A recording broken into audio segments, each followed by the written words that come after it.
परिचय। रीता, मैंने पानी गर्म करने के लिए बाल्टी में निमज्जन छड़ रख दी है, उसके निकट मत जाना, ठीक? मैं आपसे इसके संबंध में पूछना चाहती थी। विद्युत से पानी का गर्म होना या भोजन का पकना कैसे होता है?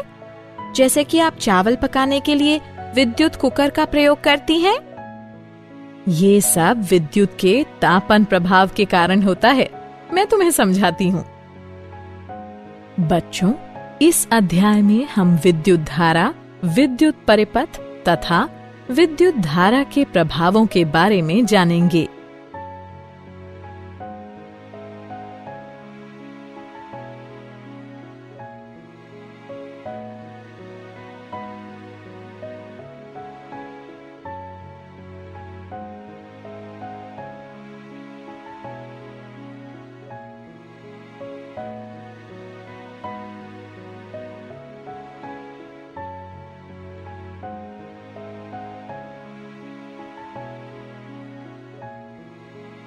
उद्देश्य।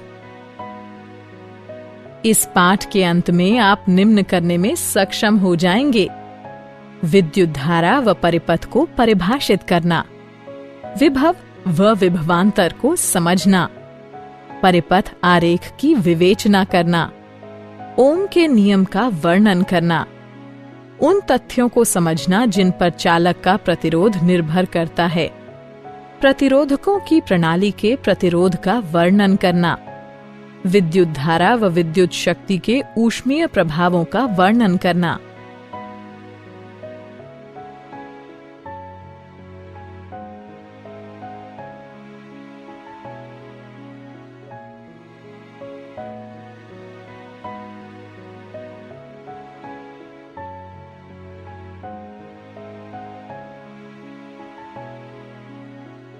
विद्युत धारा व परिपथ। हमारे चारों ओर जो वस्तुएं हैं वे सभी परमाणु से बनी हैं। प्रत्येक में 3 कण होते हैं: प्रोटॉन, न्यूट्रॉन और इलेक्ट्रॉन। इलेक्ट्रॉन में ऋणात्मक आवेश होता है और ये परमाणु के केंद्र के चारों ओर परिक्रमा करते हैं। प्रोटॉन में धनात्मक आवेश होता है और ये परमाणु के केंद्र में होते हैं। जब इलेक्ट्रॉन चालक के माध्यम से गति करते हैं तब विद्युत धारा उत्पन्न होती है। विद्युत धारा 2 प्रकार की होती है: प्रत्यावर्ती धारा AC, वह विद्युत धारा जो आगे व पीछे दोनों ओर बहती है प्रत्यावर्ती धारा यानी AC कहलाती है। दिष्ट धारा DC, वह विद्युत धारा जो एक ही दिशा में बहती है दिष्ट धारा यानी DC कहलाती है। जैसे कोई बैटरी दिष्ट धारा या DC उत्पन्न करती है। विद्युत विभव व विभवांतर। आइए विद्युत विभव व विभवांतर की अवधारणाओं को समझें। विद्युत विभव।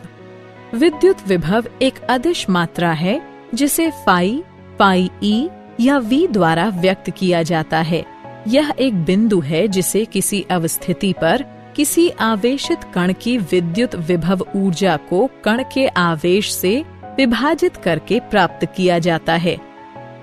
विद्युत विभवांतर। विद्युत विभवांतर आवेश के बहाव की दिशा निर्धारित करता है। उदाहरण के लिए एक पाइप की कल्पना कीजिए जो एक टोंटी के द्वारा एक डब्बे से जुड़ा है। पाइप में मौजूद जल की मात्रा डब्बे में मौजूद जल की मात्रा से कम है, यद्यपि पाइप के जल का स्तर डब्बे के जल के स्तर से अधिक है।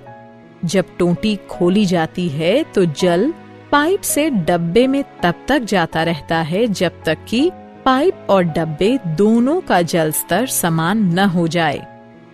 इससे पता चलता है कि जल के बहाव की दिशा जल की मात्रा से नहीं बल्कि उसके स्तर से निर्धारित होती है। जल के बहाव के लिए विभवांतर ही उत्तरदायी है।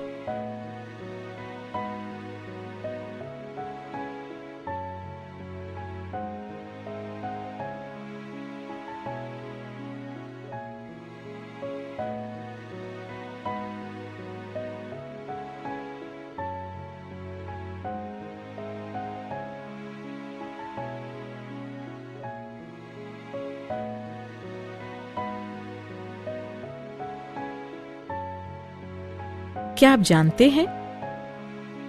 चिन्ह I का प्रयोग आंद्रे मैरी एम्पियर द्वारा किया गया था।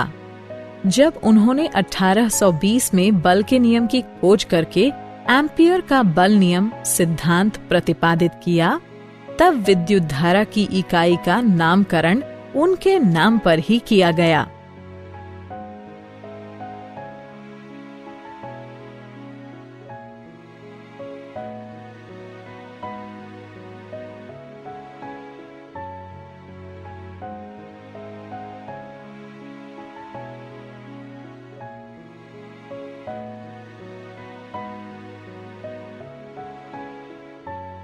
परिपथ आरेख।